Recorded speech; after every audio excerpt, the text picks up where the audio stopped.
Whenever you hear the name Amsterdam mentioned in conversation, many stereotypical images will immediately spring to mind. Amsterdam has an identity all its own, in fact, an identity that sets it apart from all other cities and allows it to entice visitors to come and see it day after day, month after month, year after year.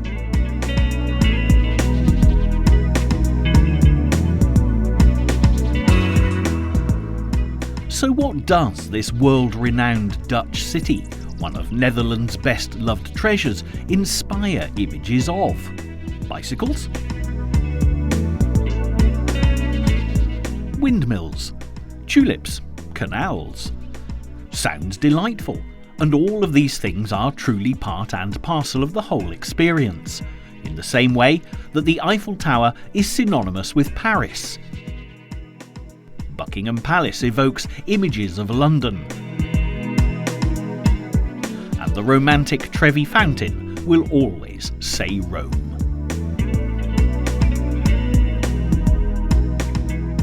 However, there's so much more to Amsterdam than bicycles, windmills, tulips and canals, as you're about to discover. There is a curious elegance to Amsterdam that instantly takes you back to many dramatic historic eras. You can easily imagine yourself walking serenely through the glorious buildings of the 17th century, following in the footsteps of the famous artist Rembrandt as he gathered images for his painting, or cowering in a secret attic like Anne Frank and her Jewish family when the German army, on the orders of Adolf Hitler, invaded the Netherlands during World War II.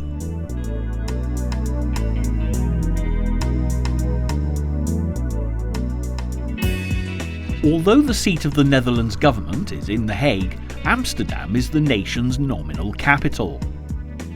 It's also the country's largest city, with a population of almost 750,000, and is, without doubt, the most visited, attracting over 3.5 million foreign tourists every year. As a European country, the Netherlands borders Belgium to the south and Germany to the east. To its north and west is the North Sea. Although the Netherlands is the country's official name, it's also fondly known as Holland, although the provinces of North Holland and South Holland form only a part of the Netherlands. Yet this fascinating European capital most definitely has a split personality, with the rich heritage of the past rubbing shoulders with the partying young tourists and fun seekers of the present day. Due to Amsterdam's long and honourable history of religious, philosophical and political tolerance, which encouraged freedom of speech and the flexibility for individuals to live as they chose, there is a more tolerant attitude here to issues that neighbouring countries fiercely legislate against. So the beauty and serenity of Amsterdam's architecture coexists with areas like the red light district, and coffee shops where more than a cappuccino or latte is on offer. According to popular legend, Amsterdam began life as a little fishing village when two fishermen with their pet dog in a small boat landed on the shores of the River Amstel. The village got its name after the damming of this river, Dam in the Amstel, which over time became Amsterdam.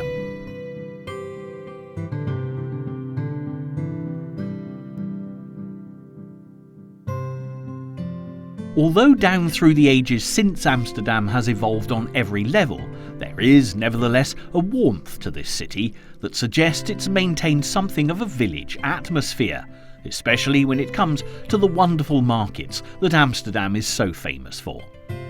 Even so, it can still be quite difficult to know where to begin any tour of the city, as there are thousands of shops and markets, hundreds of museums and art galleries, around 30 stunning botanical gardens and public parks.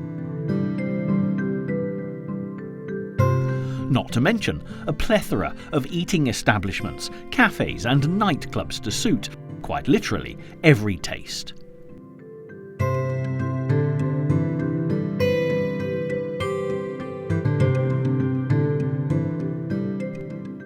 And even better news is the fact that travel around Amsterdam is very easy indeed. The canals, and there are more of them than you'll find in Venice, offer all manner of boat trips, while, like the rest of the Netherlands, Amsterdam is extremely flat, so walking is always a pleasure, and cycling is a great way to get around. Amsterdam is also a very cosmopolitan city, with almost 200 nationalities living together in a spirit of tolerance and harmony, something few other of the world's great cities can boast. Each nationality has brought with it a different culture, often complete with unique cuisine and age-old traditions, which have all been thrown into the melting pot, making Amsterdam both fascinating and surprising. But you don't have to take my word for it, and as we begin to look at Amsterdam in more detail, visiting some of the city's best-loved attractions, all will be revealed.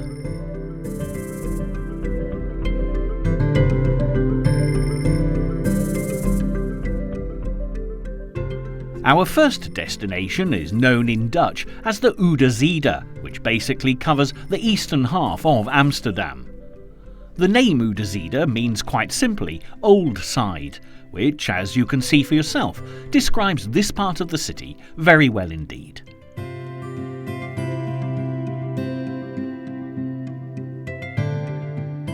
The Oude Zijde was an important commercial centre for shipping, in what has become known as the Golden Age, the period between 1585 and 1672, that saw Amsterdam develop as a crucial trade port for shipping from all over the world.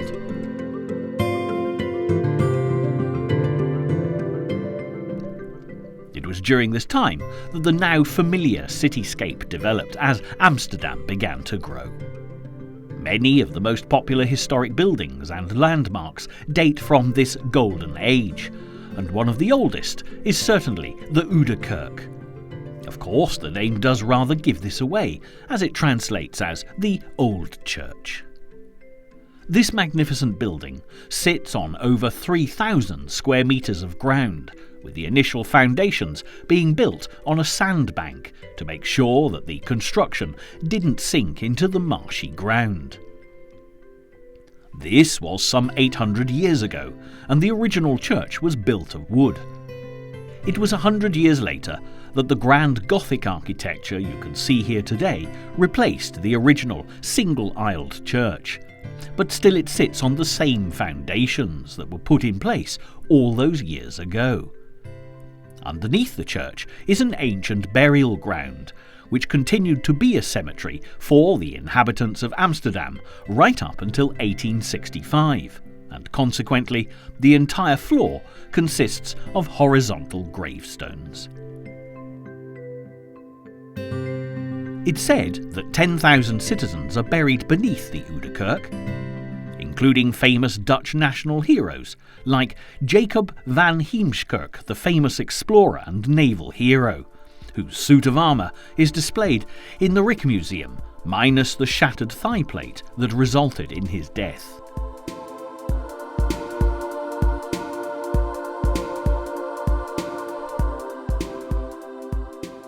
He'd been struck by cannonball shrapnel during a particularly difficult battle protecting Dutch merchant shipping, but he nevertheless managed to destroy an entire fleet of 21 Spanish ships. Also buried in the church is Kilian van Rensselaer, one of the Dutch founders of the city that is now New York, and the tombstone of Saskia van Eilenberg, wife of Rembrandt, who was the model for many of his early works. The famous painter and his family were regular visitors to the Oude Kerk, and in point of fact, all of his children were christened here. Up above the gravestone tiled floor is the largest medieval wooden roof in Europe, boasting magnificent acoustics. This is why many musical concerts are held inside the church, as well it being the home of one of the most perfect Baroque organs ever built.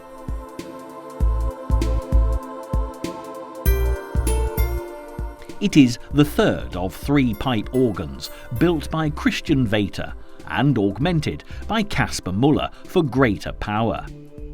It is now known as the Vater-Müller organ, and if you look towards the back of the church, you can find the grave and memorial tablet of Jan Pieterszoon Swielink, the church's most acclaimed organist.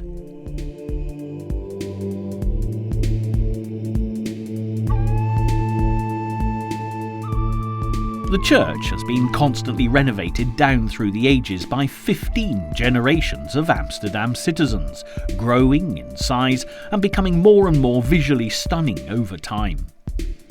As Amsterdam increased in size due to the trading routes and new settlers, the church also increased in size to accommodate the worshippers.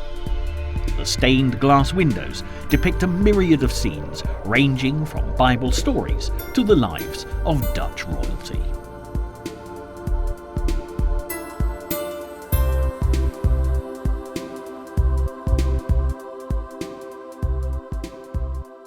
Three of the windows date back to the 1500s, but most of the stained glass was actually installed during the 20th century, restoring those destroyed in an accidental gunpowder explosion many years earlier that had taken out nearly every one of the brightly coloured masterpieces. In fact, over the centuries, you could say that the entire history of this church has been as colourful as the wonderful stained glass. Having suffered a number of fires, more than the occasional bout of looting, as well as providing shelter for the city's beggars and being used by fishermen for the repair of their nets, it was finally restored as an important place of worship in the 18th century. And what's more, the Oude Kerk, despite its name, has nonetheless moved with the times, welcoming visitors from all over the world and even providing a venue for an exhibition of modern art. It should also be pointed out that the location of the church is rather ironic, standing, as it does, at the very heart of De Walen, which is commonly known as the Red Light District.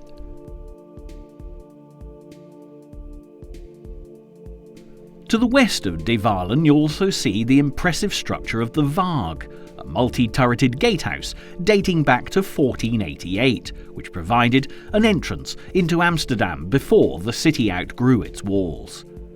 This dominant building stands guard like a proud soldier over the paved square of Newmarket, which used to be a hive of everyday activity in past times, and is a bustling market square today at weekends.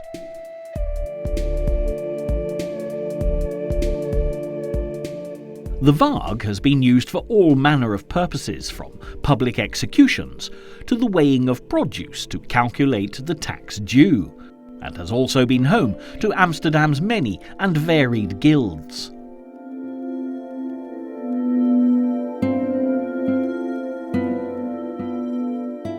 The Waag has been used for all manner of purposes, from public executions to the weighing of produce to calculate the tax due, and also been home to Amsterdam's many and varied guilds.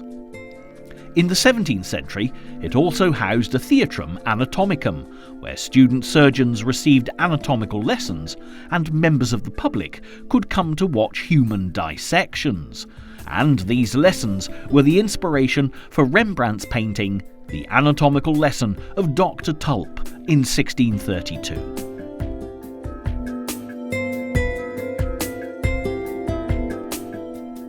But fear not, there's nothing so gruesome taking place here for present-day visitors.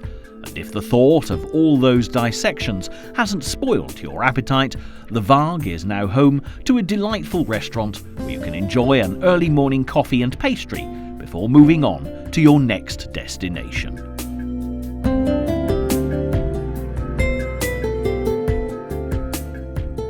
Amsterdam's Central Station is yet another imposing building of grand design and worthy of a visit in its own right. The neo-Renaissance style boasts many Gothic touches, helping it to remain in keeping with the old church and the gatehouse that we've just viewed. But it was actually built at the turn of the 20th century as a symbol of rejuvenation for the economy of the Netherlands.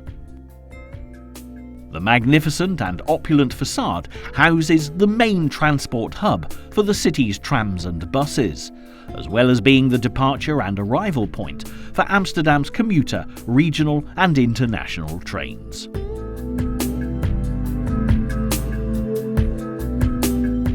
Impressive even on a cloudy day, the two large clock towers really do draw the eye, despite the fact that if you look closely, one of them isn't housing a clock at all.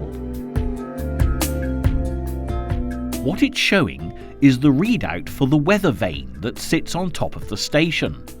Of course, like the Oudekerk, the station has grown and expanded to serve Amsterdam's population, with approximately 150,000 passengers a day passing through, and hopefully admiring the grandeur.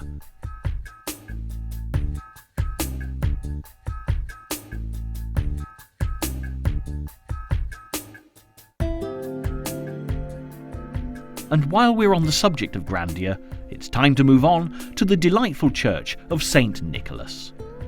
Interestingly, this wasn't the first church to be dedicated to St. Nicholas, as the Oudekerk, which we saw earlier, was originally dedicated to this festive saint, until the Protestant religion came to dominance during the Reformation.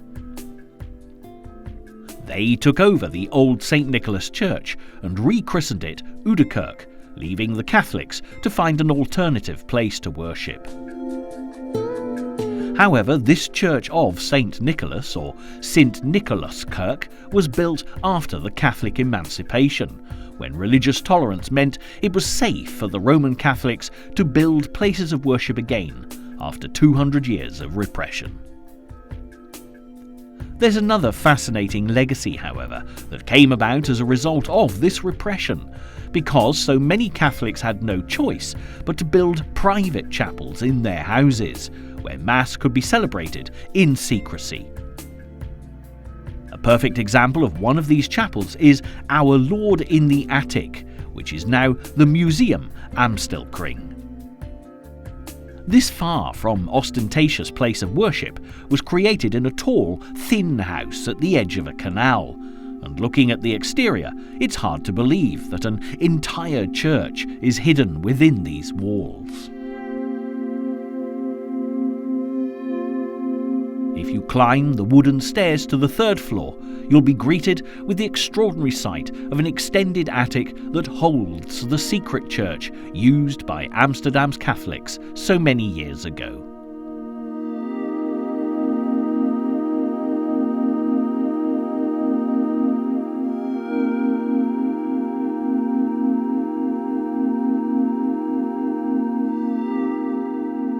Complete with galleries, altar and organ, the church has seating for a congregation of up to 150 people, and boasts an array of beautiful paintings, sculptures and silverware that truly brings the past back to life.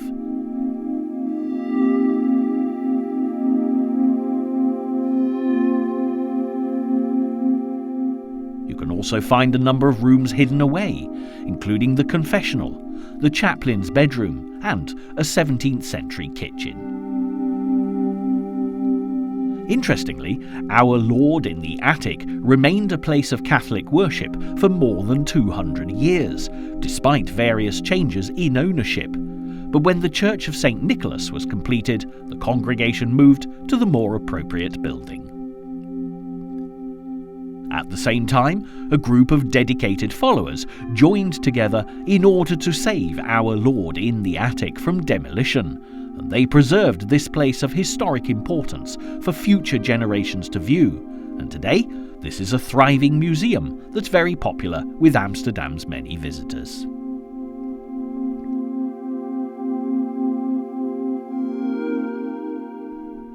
Now, while you're in Amsterdam, you can't help but notice the canals that dominate the city, running in concentric circles, and this has resulted in Amsterdam being nicknamed the Venice of the North. In the simplest of terms, a canal is a man-made trench filled with water, providing transport links to the rivers and eventually the sea. However, Amsterdam's canals are much more than a functional transport system. They are also a beautiful addition to the character of the city that everyone appreciates.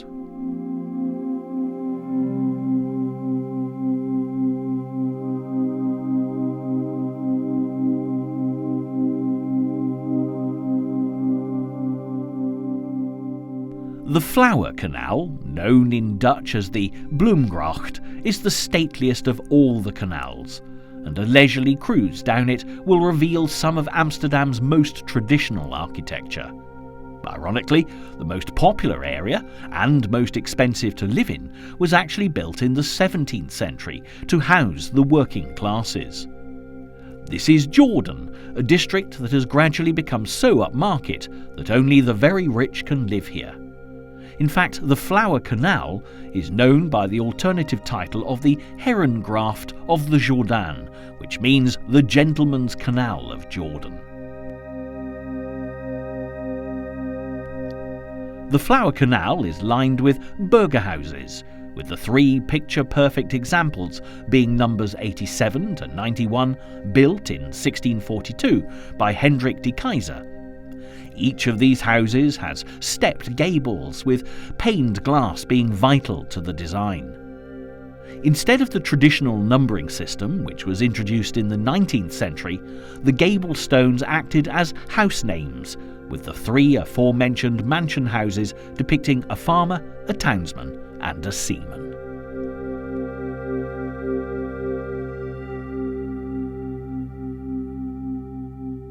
Nevertheless, the most famous house in the area of Jordan was nothing to do with Hendrik de Keyser or classic architecture, as its significance belongs to a much later age.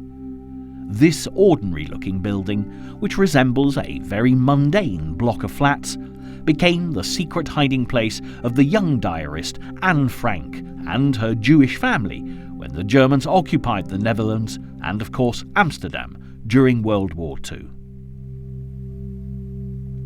The Second World War began with the rise of the Nazi Party in Germany, led by Adolf Hitler, whose policies on territorial conquest and racial subjugation brought death and destruction to tens of millions of people. Some of the most badly treated were of the Jewish faith, with more than 6 million killed as a result of the Holocaust.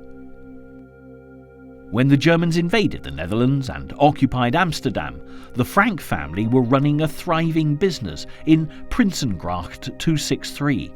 But with the arrest and deportation of Dutch Jews to concentration camps, they knew they were in terrible danger. The Frank family took the brave decision to move into the annex of the office building, with a specially constructed movable bookcase to hide the entrance.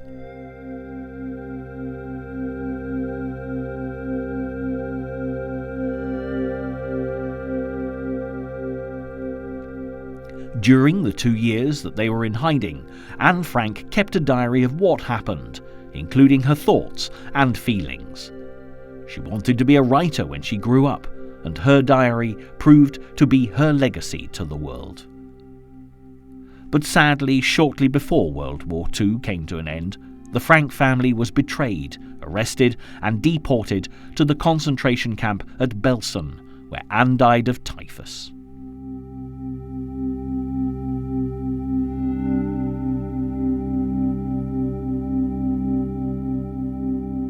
Tragically, only her father survived the experience, and when he returned to Amsterdam, he found that friends had managed to rescue some of the family's personal effects, including the diary of Anne Frank.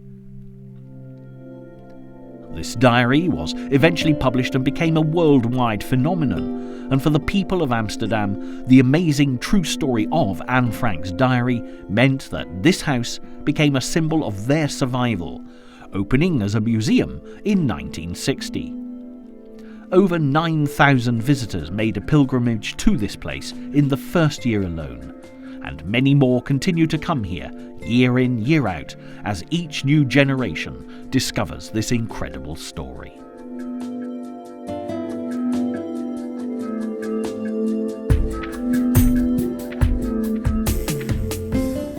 Moving a little further down the canal, you'll see a group of handsomely restored almshouses dating from 1616. Collectively known as Kleisterhofsche, the buildings essentially provided housing for the poor and elderly, subsidised by the Catholic Church. However, after the Reformation, during the 17th and 18th centuries, the Protestants leased the properties to rich merchants and traders. The most famous was a man called Claes Kleist Anslo, a wealthy textile and cloth merchant who owned many of the converted almshouses, hence the naming of the properties. The beautiful street facade leads through to courtyards surrounded by smaller houses, equally as pretty, with serene gardens and a thriving community concealed within. Look out for a plaque on the oldest of the houses, which carries Anslo's coat of arms, and a stone plaque which reads Anslo's Hofsche. You may also spot the distinctive gable stone at number 52, owned by a teacher in 1630, which is aptly known as the House with the Writing Hand.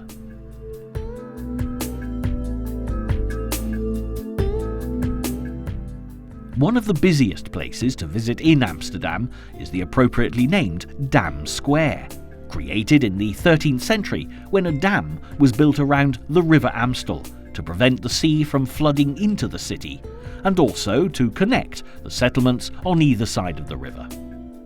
As the dam was built up, so the city of Amsterdam expanded around it. Whatever the weather, Dam Square is always host to some form of entertainment, delighting tourists and locals by equal measure. But perhaps more importantly, Dam Square is the epicentre of Amsterdam itself, with canals and roads stretching out from here, while being surrounded by many monuments, historical buildings, churches, grand hotels, and a Madame Tussauds waxwork museum.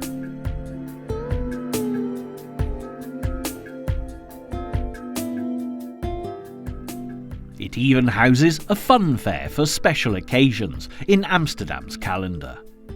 This square is conveniently close to the central station, making it the first port of call for many people coming into Amsterdam, as well as the last view most will see before leaving the city as well. Originally, as the square had also been the trading place for many business people travelling up the Amstel to sell their wares, there was also a weigh house, which would have been a little like the Waag Gatehouse. But this was demolished in 1808 on the order of Louis Bonaparte, younger brother of the more famous French Emperor Napoleon. Louis had served under Napoleon in the French army, rising to the rank of general by the very young age of 25, and was then made King of Holland by Napoleon. He was only expected to act as a figurehead governor, but Louis took his role very seriously indeed, and wanted to do the best he could for the people of Holland. Legend has it that when he first arrived, he made every effort to learn the Dutch language quickly, so that he could show his new subjects his commitment to their culture. But unfortunately, when he gave a speech to introduce himself, what he said actually translated as the Rabbit of Holland, rather than the King of Holland. Nevertheless, the new King of Holland took up residence in one of the loveliest buildings in Dam Square, the Royal Palace, or Koninklijk Palace, which had originally served as the city hall.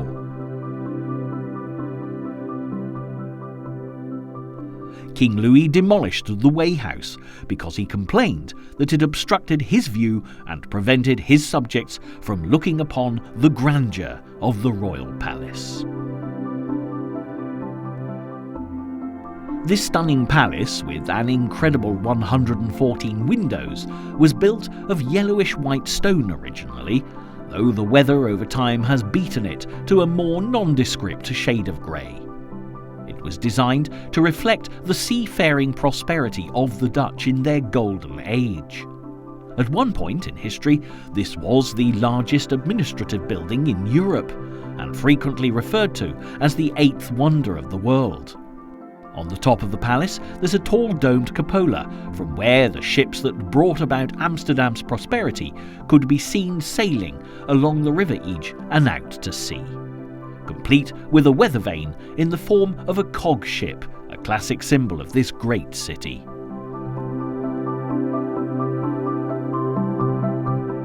The interior of the palace is, as you would expect, equally impressive, full of marble, sculptures, paintings and tapestries, with most of the furniture on display dating back to the time of Louis Bonaparte's reign as king.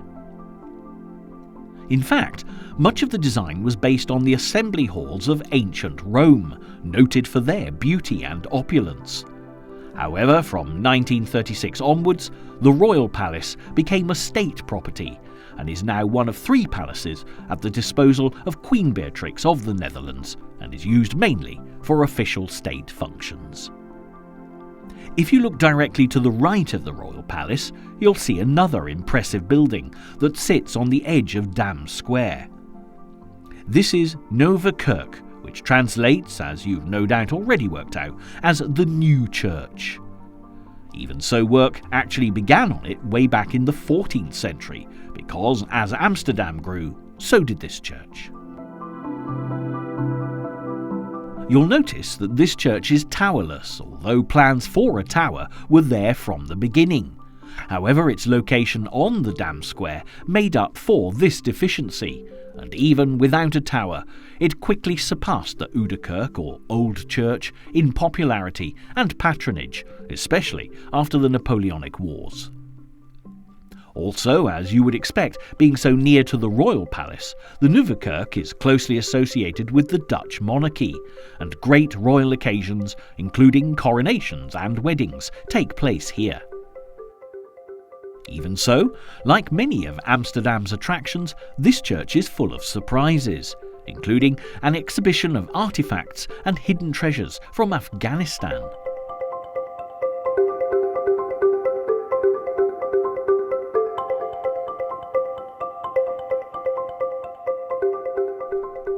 On the south side of Dam Square stands the National Monument. This is the most recent addition to the eclectic treasures of this historic place, being unveiled on the 4th of May 1956, Holland's National Day of Remembrance, by Queen Juliana. Towering upwards to nearly 75 feet in height, this obelisk stands as a memorial to the many Dutch soldiers who perished during the Second World War, as well as those who died as part of the country's resistance movement. It also commemorates the liberation of Holland and celebrates the peace that was restored with the end of the war in 1945. Decorated with sculptures that echo the reason for its being, war is portrayed as 4 male figures, while peace appears as a woman and a child, with the resistance portrayed as 2 men with dogs.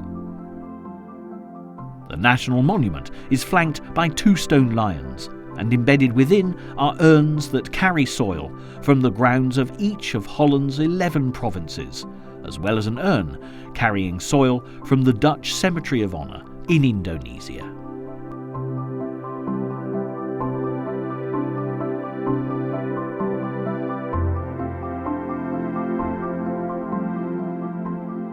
Although the Dam Square is the best known in Amsterdam, there's another square, the Rembrandtplein, situated nearby, that is equally as popular. It too was originally a marketplace, in this case a butter market, with origins in the 1600s, where all dairy produce was bought, traded and sold.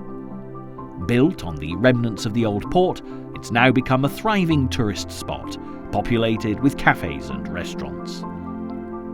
The Rembrandtplein name was adopted in the late 1800s, when a statue was erected to Amsterdam's best-known resident, the artist Rembrandt. Appropriately posing in rather a relaxed and casual manner, the painter watches over a scene taken from one of his most famous masterpieces, The Night Watch, where the Fusiliers have been brought to life from the canvas to become delightful bronze statues. Visitors can stand amongst the sculptured figures and become a part of the story, which is exactly what the Russian creators of this more contemporary night watch intended.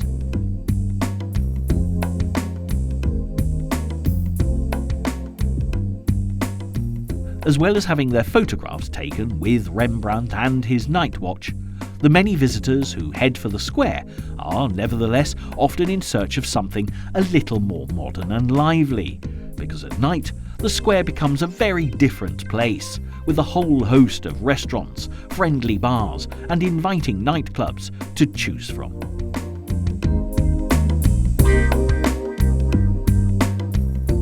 Amsterdam is a wonderful city for those in search of a party atmosphere, and people do come here specifically for the nightlife, especially those celebrating stag or hen weekends.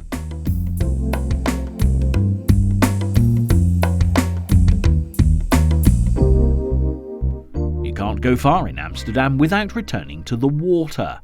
And although we've already looked in some detail at the canals and the buildings that can be found alongside them, some of Amsterdam's loveliest sights are actually the bridges that make travelling around the city a much more practical proposition. The most famous of these constructions is the Megabrug, but most of us know it fondly as the Skinny Bridge. So named, it's been suggested, because the original wooden structure was incredibly thin.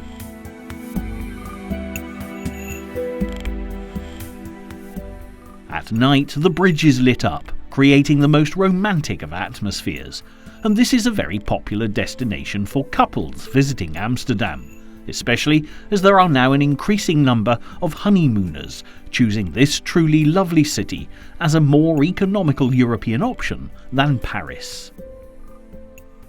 By day, the Mega Bridge is an important location where cycling commuters can cross the Amstel River to reach the west of the city, and there's some debate about how it became the Mega.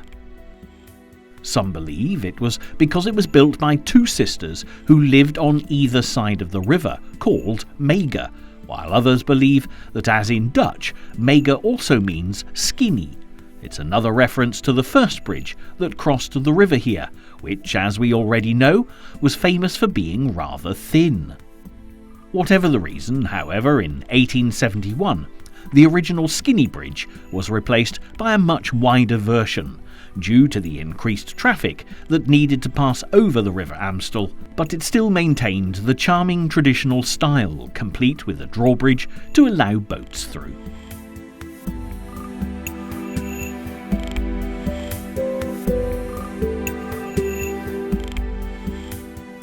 Another of Amsterdam's famous bridges also had an original wooden design, and despite being called the Blauberg, translated as the Blue Bridge, you can see straight away that this bridge definitely isn't blue.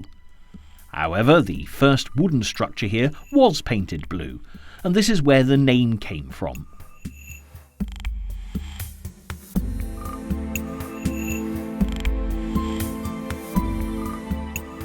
Richly decorated with leaf motifs, masks and imperial crowns on the top columns, the bridge is an absolute delight.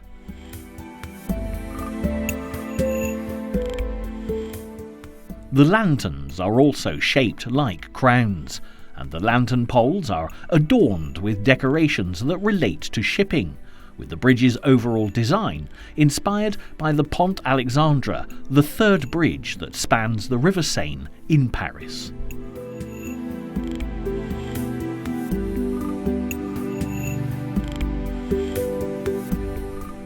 If you're looking to delve a little deeper into Amsterdam's rich and varied history, then there are many museums that offer every opportunity to do this.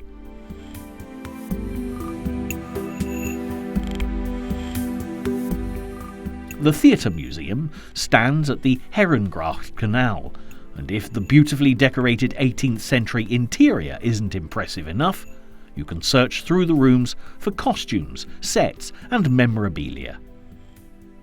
One of the top attractions is this beautiful chamber theatre commissioned by one of the richest regents in Amsterdam in 1781.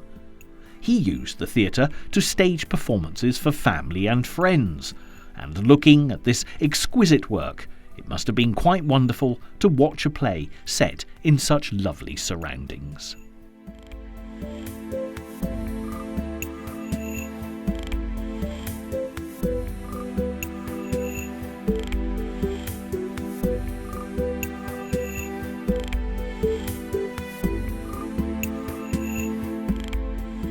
The beautifully hand-painted scenery is made up of 3 sliding screens at the sides, friezes across the top with a backdrop, and was designed so the various parts could be changed swiftly and simultaneously.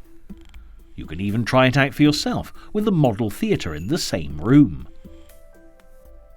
On the ground floor, there's an impressive exhibition dedicated to the world of dance, and if you climb the magnificent spiral staircase to the first floor, you can find many costumes and exhibits, as well as a series of films about theatrical production.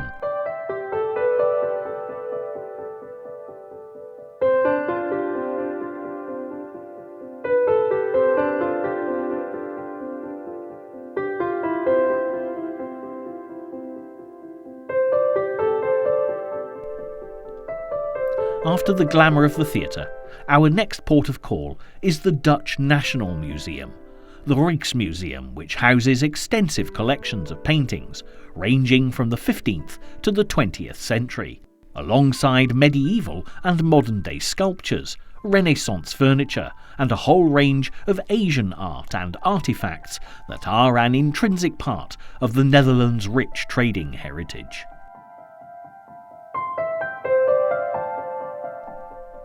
But before rushing into this undoubtedly wonderful museum, be sure to look out for the triangular sculpture garden, which is often missed due to visitors' eagerness to view the exhibits inside.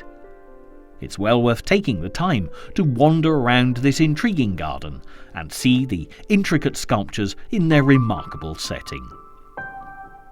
The building itself, with an elaborate neo-Gothic style facade in red brick and coloured tiles, was opened to the public in 1885, and at some point during any visit to Amsterdam, most people will today make their way to the Rijksmuseum.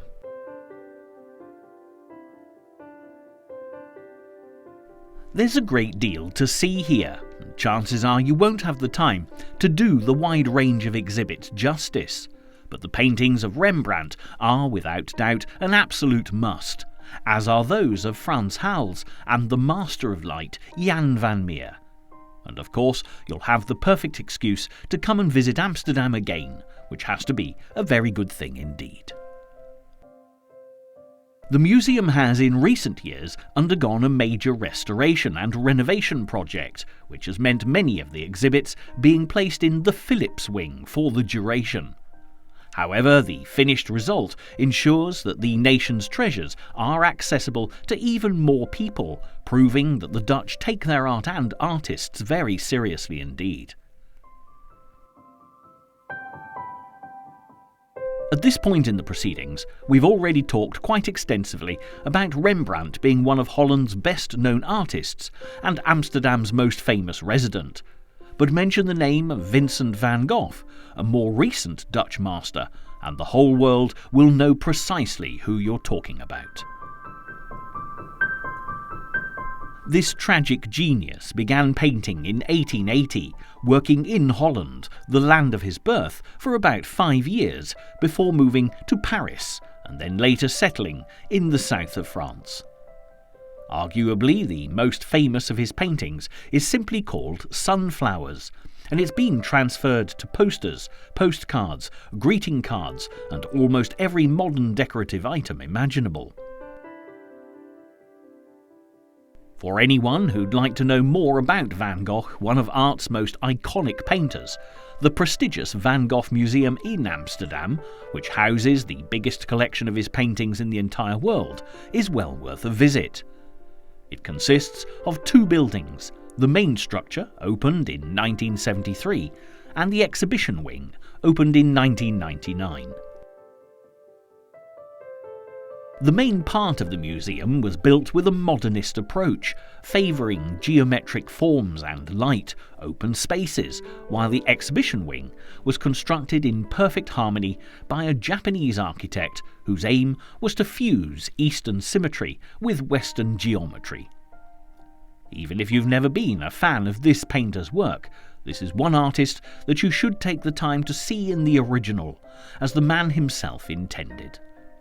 Visitors to this museum will never forget the colour and texture of Van Gogh's paintings, and quite rightly, it has now become an integral part of any Amsterdam sightseeing tour.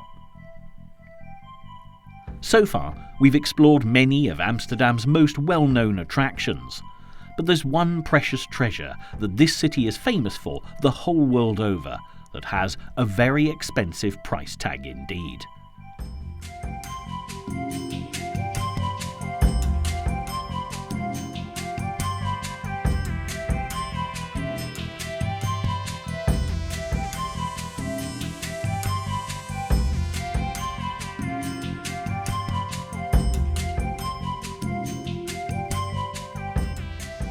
This is the home of Costa Diamonds and is called a factory, even though it looks nothing like one. There are guided tours featuring skilled craftsmen at work, cutting and polishing diamonds, and this has become one of Amsterdam's most popular tourist attractions. Costa Diamonds first became famous due to the patronage of Queen Victoria, the reigning monarch of the United Kingdom from 1837 to 1901. Her husband, Prince Albert, commissioned the company in his wife's name to repolish the enormous Koh-i-Noor diamond, the largest in the world at that time, and part of the crown jewels, and the company has enjoyed an enviable reputation ever since. Like so many of Amsterdam's commodities, however, diamonds are not a natural Dutch resource, and it was the city's significance as a port that brought the traders here. But if you want to know more about Amsterdam's seafaring connections, moving on, this is the Netherlands Maritime Museum, with the magnificent Dutch title the Netherlands Scheepvaart Museum. It used to be a naval depot and storehouse, which was constructed in 1656 to house the once impressive arsenal of the Dutch Navy. But it became the Maritime Museum in 1973.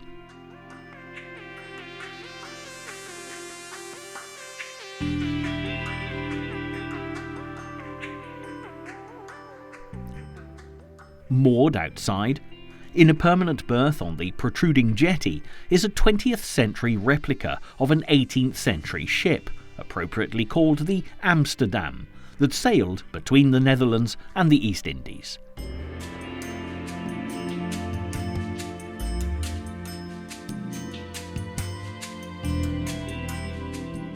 Now, although it's perhaps a cliché, no visit to the Netherlands would be complete without a trip to see a windmill, and the same holds equally true for even the shortest break to Amsterdam.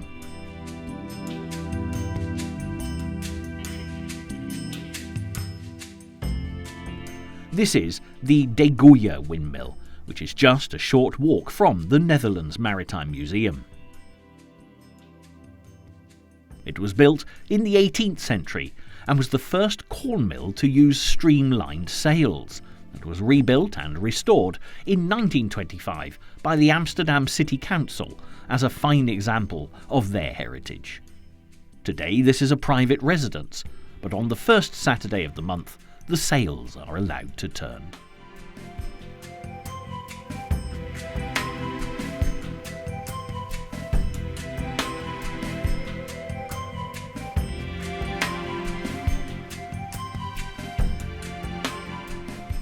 Sitting next to the windmill is the Ij Brewery, named after Amsterdam's famous river.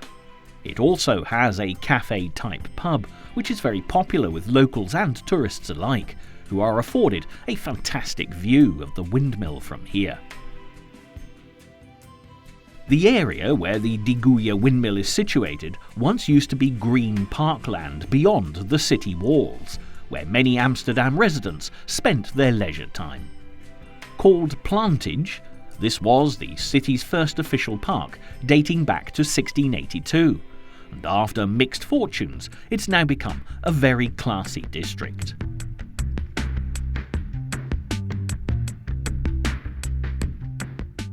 One of the loveliest parks in Amsterdam can be found in the Plantage, just a short distance from the De Goeie windmill.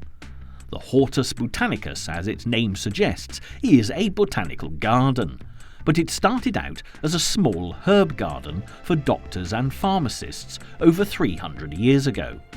Then, quite literally, it grew and grew due to the Amsterdam shipping trade, with merchants bringing home exotic seeds and plants from the far eastern countries they regularly travelled to.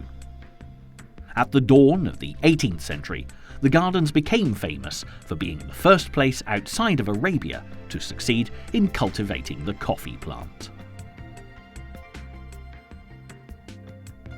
Nowadays, the gardens house virtually every plant imaginable in the climate-controlled glass-domed palm house, while a medicinal herb garden attracts medical students from all over the world.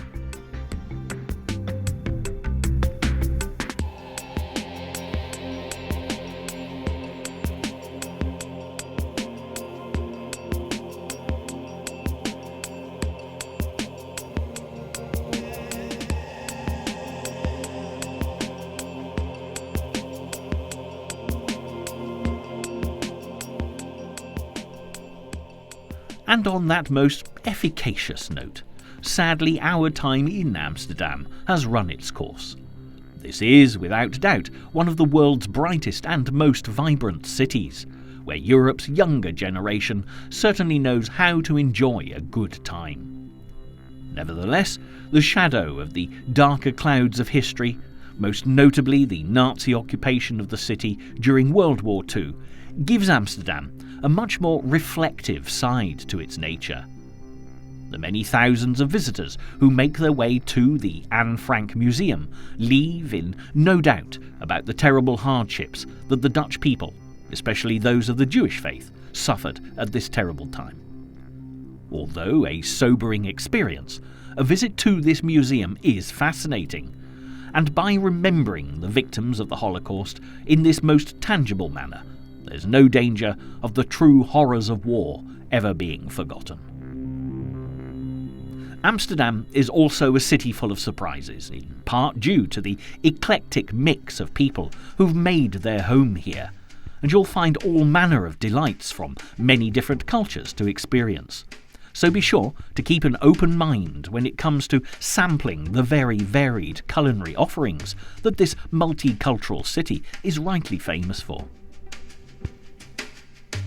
This diversity of cultures also contributes to the wonderful atmosphere of Amsterdam, which is one of the most welcoming cities of the world, no doubt harking back to the seafaring traditions that first shaped this Dutch port in its golden age.